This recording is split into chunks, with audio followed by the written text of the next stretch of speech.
তাই তো বলি, তারা এত পূজা পূজা করে কেন? পূজা মণ্ডপের সামনে তারা মুসলমানদের লেবাস পরে হিন্দুদের গীতা পাঠ করতেছেন। নাউজুবিল্লাহ মিন জালিক। নাটক একটু কম করে করো প্রিয়, ভালো করে খোঁজ খবর নিয়ে একটু দেখো যে তোমার পূর্বপুরুষও কিন্তু সেই হিন্দুই ছিল। নাউজুবিল্লাহ। নমস্কার বন্ধুরা, আপনাদের প্রত্যেককে স্বাগত আমাদের চ্যানেলের আরও একটি নতুন ভিডিওতে। আজকের ভিডিওটি কিন্তু বাকি ভিডিওগুলির থেকে সত্যি অসাধারণ হতে চলেছে, তাই বলবো ভিডিওটি শেষ পর্যন্ত দেখুন, না হলে কিন্তু আপনি অনেক ইনফরমেটিভ তথ্য এবং ভিডিও ক্লিপ মিস করে যাবেন। চলুন তাহলে ভিডিও শুরু করা যাক। তেল শেষ। আমি তো আব্বা তেল শেষ, এখন কি করবো? রাত্র বাজে 3টা, কুয়াশা, শীতের রাত। আব্বা কখন গাড়ি থেকে নামো, নামছি। টাঙ্কিটা খোলো, খুলছি। লাগাও, লাগাইছি। স্টার্ট দাও। এক স্টার্টে বাড়িতে তো আইসি তেল ছাড়া 1 সপ্তাহ গাড়ি চালাইছি।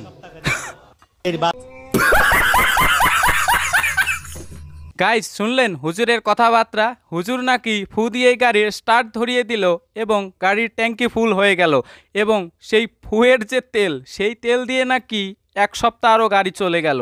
আমি শুধু ভাবছি এই হুজুরের আজকে বাংলাদেশের ইসলামিক জলসায় বসে থেকে ভাষণ দেওয়া বাদ দিয়ে নাসায় গিয়ে কাজ করা উচিত ছিল। নাসার গবেষণা কেন্দ্রে এই হুজুরের আজকে থাকার প্রয়োজন ছিল।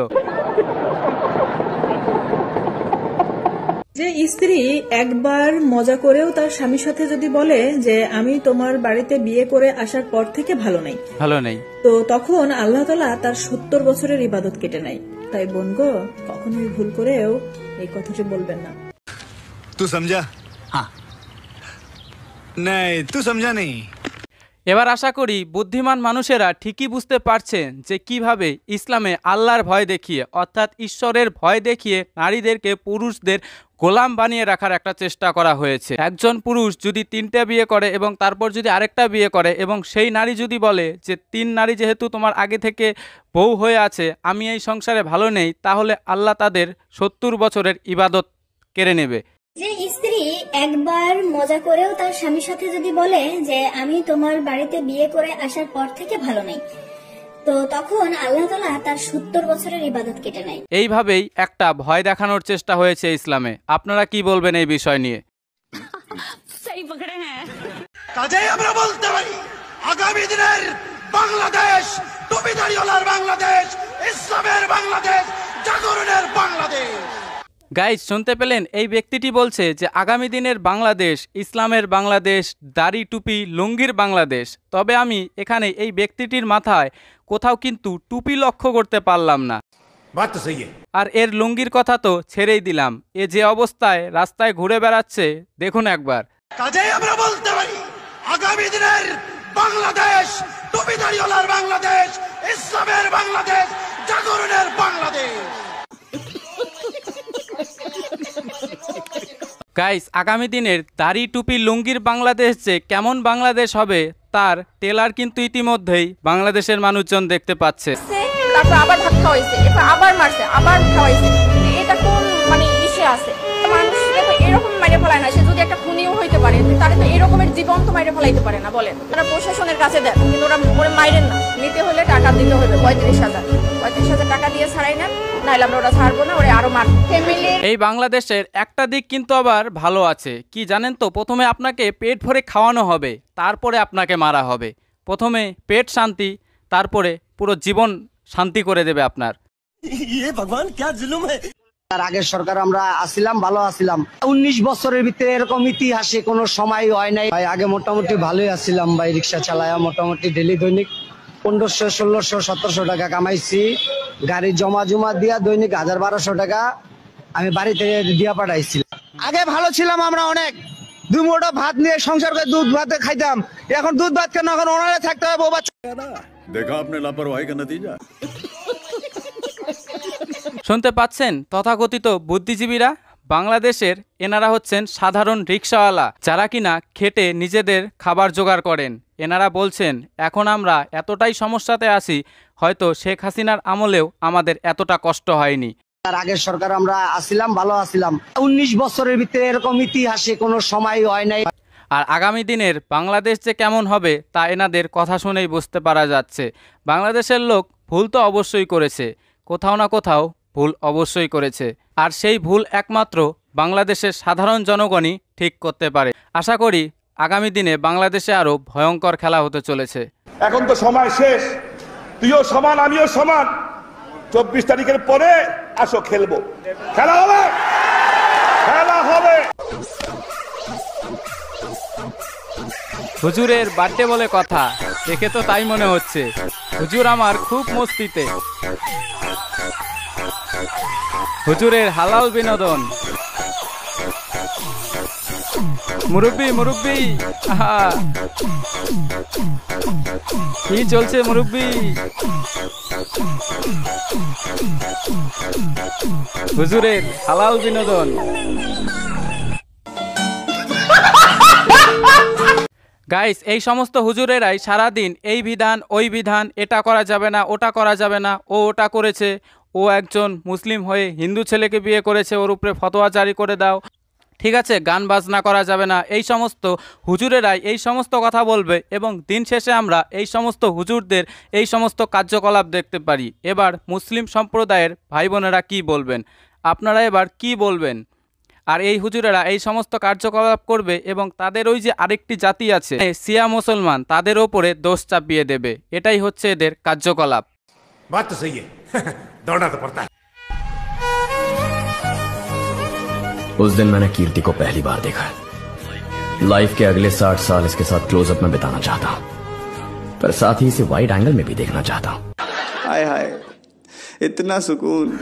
গাইস, আমার মতো কে কে আপনারাও চান যে আপনাদের সাথেও ভুল করে জীবনে একবার হলেও এমন একটা ঘটনা ঘটে যাক? তারা অবশ্যই কিন্তু কমেন্ট করতে ভুলবেন না।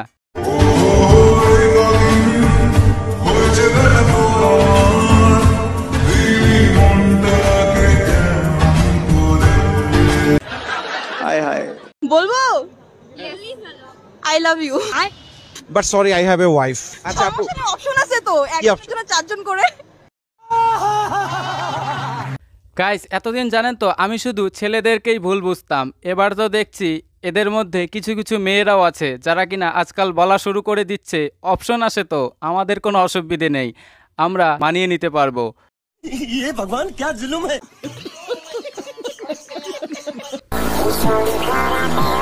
তেমন কিছু না গাইস, এদেরও তো একটু মন চায় না আমাদের মতো একটু বৃষ্টিতে ভিজি সঙ্গীকে নিয়ে।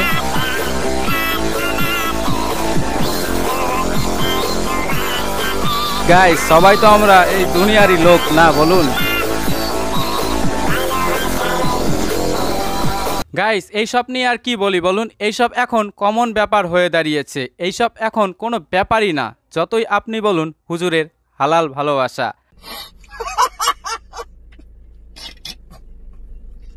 ভগবান, তুমি বাংলাদেশের কোথাকার মেয়ে?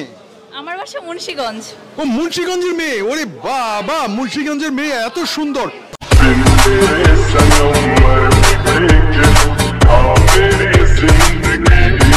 গাইস, মুন্সিগঞ্জের মেয়েরা তো দেখি রাশিয়ানদের কেউ ছাড়িয়ে যাবে। কোথায় আমার ভাই বাদাররা, ভারতের ভাই বাদারদের বলছি, তাহলে আর দেরি করছেন কেন? চলুন যাওয়া যাক মুন্সিগঞ্জ। চল চল চল চল, এই গাড়ি স্টার্ট কর। না মানে আমরা আর কষ্ট করে এবার থেকে রাশিয়া যাব না, আমাদের পার্শ্ববর্তী দেশ মুন্সিগঞ্জে যাব। আমার বাসা মুন্সিগঞ্জ। ও মুন্সিগঞ্জের মেয়ে? ওরে বাবা, মুন্সিগঞ্জের মেয়ে এত সুন্দর। যারা বলেন আগের জাতীয় সঙ্গীতে কোনো জোশ নাই, মরা মরা ফিল হয়, তাদের জন্য বলছি জাতীয় সঙ্গীত পরিবর্তন করলে অবশ্যই দুষ্টু কোকিল ডাকে রে cook cook cook cook cook cook cook, वाह क्या सीन है, এই গানটা দিবেন, ঠিক আছে? আর জাতীয় পতাকা যদি চেঞ্জ করেন তাহলে অবশ্যই অবশ্যই তাতে গামছা লাগাইতে ভুলবেন না। আর বাংলাদেশের নামটা যদি চেঞ্জ করেন তাহলে অবশ্যই মগের মুল্লুক দিবেন, কেমন? কারণ আসলে ইদানিং সবকিছু মগের মুল্লুক মনে হয়। গাইস, ইনি একদম ঠিক কথা বলেছেন। এই ধরনের মুসলিম বোনেদেরকে আমার মন থেকে সেলুট দিতে ইচ্ছে করে। কিন্তু শুধুমাত্র কেবলমাত্র সেই সমস্ত জালিম জঙ্গি মুসলিমদের জন্যই আজকে আমার এই সমস্ত ভিডিও বানাতে হয়।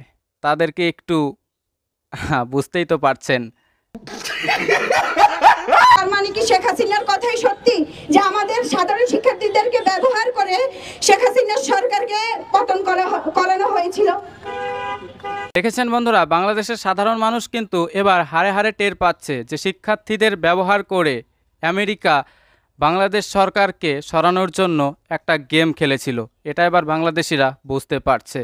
আশা করি বাংলাদেশে আগামী দিনে আবারও ভয়ঙ্কর একটা খেলা হতে চলেছে, আর সেই খেলায় হিন্দুরা আবারও বলির শিকার হতে চলেছে। এ কারণেই বলবো বাংলাদেশের হিন্দুরা একবদ্ধ হও, কারণ কি বাংলাদেশে আবারও শেখ হাসিনা সরকার ফিরতে চলেছে এবং তার জন্য তোমাদের আগে থেকেই প্রস্তুত থাকতে হবে, না হলে আবারও হিন্দুদেরকে মার খেতে হবে।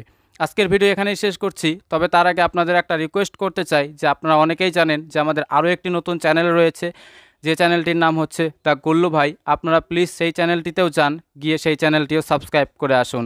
ধন্যবাদ, প্রত্যেকে ভালো থাকবেন। আপনারা এখানে ক্লিক করে সেই চ্যানেলে পৌঁছে যান এবং চ্যানেলটি সাবস্ক্রাইব করে আমাদের পাশেই থাকুন, এবং কমেন্ট বক্সেও এর লিঙ্ক দেওয়া রইল।